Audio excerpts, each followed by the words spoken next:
Bismillahirrahmanirrahim. Assalamualaikum warahmatullahi wabarakatuh. Saya Prima Maulanta Ajis akan mempresentasikan skripsi saya yang berjudul Kajian Sisa Berpakai Pipa Transportasi Gas pada Pipeline E Stasiun Pengumpulan 5-6 di Kecamatan Subang, Kabupaten Subang, Provinsi Jawa Barat. Pertama, latar belakang pada pipa transport gas Pipeline E terjadi korosi karena interaksi pipa dengan lingkungan internal dan eksternalnya.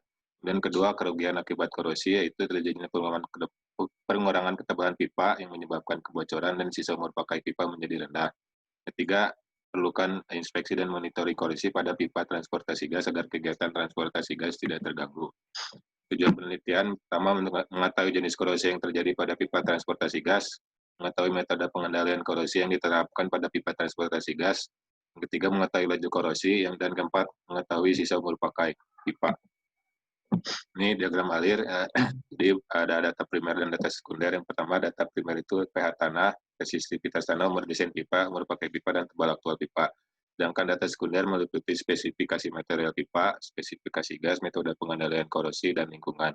Dari data primer dan sekunder dilakukan pengolahan data dan analisis data berupa perhitungan PR, MAWP, CR, dan RSL. Dengan analisisnya berupa komparatif resistivitas tanah terhadap korosivitas, laju korosi terhadap ketahanan korosi, analisis sisa umur pakai terhadap umur desain, dan faktor-faktor lingkungan yang mempengaruhi sisa umur pakai pipa, sehingga didapat kesimpulan dan saran. Dan untuk peta administrasi, daerah penelitian berada di Kecamatan Subang, Kabupaten Subang, Provinsi Jawa Barat. Untuk peta geologinya, daerah penelitian berada di formasi IOS, PT, MSC, dan IEU. Untuk peta jenis tanah, daerah penelitian didominasi oleh jenis tanah latosol. Kemudian komposisi kimia material pipa menggunakan API 5L Grade X 4624 inch dengan komposisi Fs 96,46% dengan maksimal karbon 0,28% sehingga dikategorikan low carbon steel. Dan untuk pipe scheduling didapatkan diameter luar pipa 609,6 mm dan tebal nominal pipa 17,48 mm. Untuk spesifikasi pipa, tahun pemasangan tahun 2002 dan tahun inspeksi tahun 2019 dengan tipe underground dan supported above ground. Dan untuk komposisi dan karakteristik gas berupa gas yang ditransportasikan berupa gugus alkana dan H2S. Untuk data lingkungan berupa jenis tanah latosol, pH tanah berkisar antara 5,7 sampai 6,4, resistivitas tanah berkisar antara 2.270 sampai 4.438 ohm cm, temperatur udara rata-rata sebesar 30 derajat Celcius, dan kelembapan relatif sebesar 70 sampai 80%. Ini untuk skema jalur pipa. Kemudian ada pH tanah dengan range 5,7 sampai 6,4 yang termasuk ke dalam kategori asam. Kemudian untuk resistivitas tanah berdasarkan corrosivity rating based on soil resistivity, tingkat korosivitasnya sangat korosi sampai korosif. Kemudian untuk jenis dan metode pengendalian, jenis korosi merata dan korosi erosi, sedangkan metodenya coating, wrapping, proteksi katodik, dan inhibitor. Coating menggunakan polyken liquid adhesive sistem 1027, wrapping polyken 980 ke 955. Proteksi katodik menggunakan magnesium sebagai anoda korbannya, sedangkan inhibitor menggunakan UAP Unicorn Check Corrosion Inhibitor. Untuk pengukuran ketebalan pipa menggunakan alat ultrasonic thickness gauge panometris MG2DL dengan posisi pengukuran ketebalan pipa berada di 4 titik pengukuran seperti di gambar. Untuk tebal aktual pipa terendah 11,07 mm dan tebal aktual pipa tertinggi 11,82 mm. Untuk contoh perhitungan pada tes poin 1, untuk perhitungan thickness required, maximum allowable working pressure, laju korosi, dan sisa umur pakai pipa.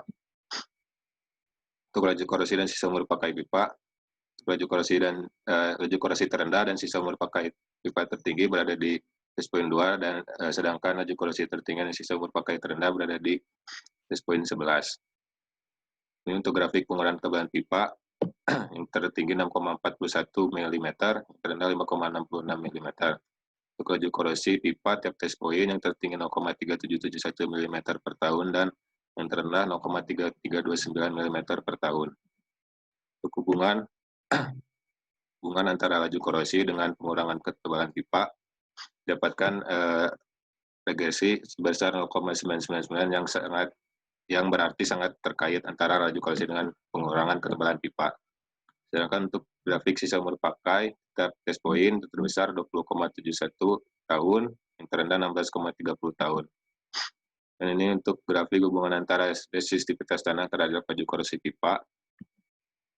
Terus kemudian ada resistivitas tanah terhadap sisa umur pakai pipa, pH tanah, hubungan antara pH tanah terhadap laju korosi pipa, dan yang terakhir hubungan antara pH tanah terhadap sisa umur pakai pipa.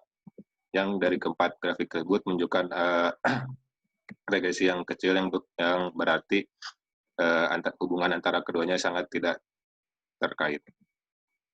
Untuk kesimpulan, yang pertama jenis korosi yang terjadi pada pipa transportasi gas yaitu korosi merata dan korosi erosi.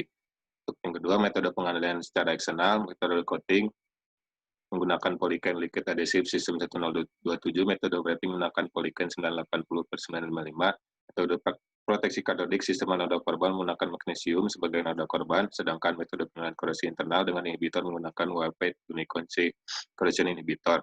Untuk ketiga, laju korosi pada pipa transportasi gas adalah sebesar 0,3329 sampai 0,3771 mm per tahun yang berdasarkan ketahanan korosi relatifnya termasuk ke dalam kategori good.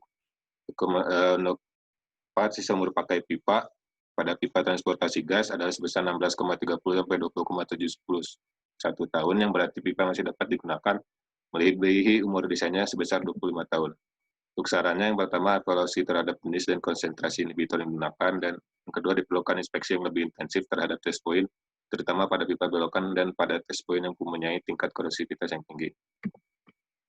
Sekian presentasi dari saya. Assalamualaikum warahmatullahi wabarakatuh.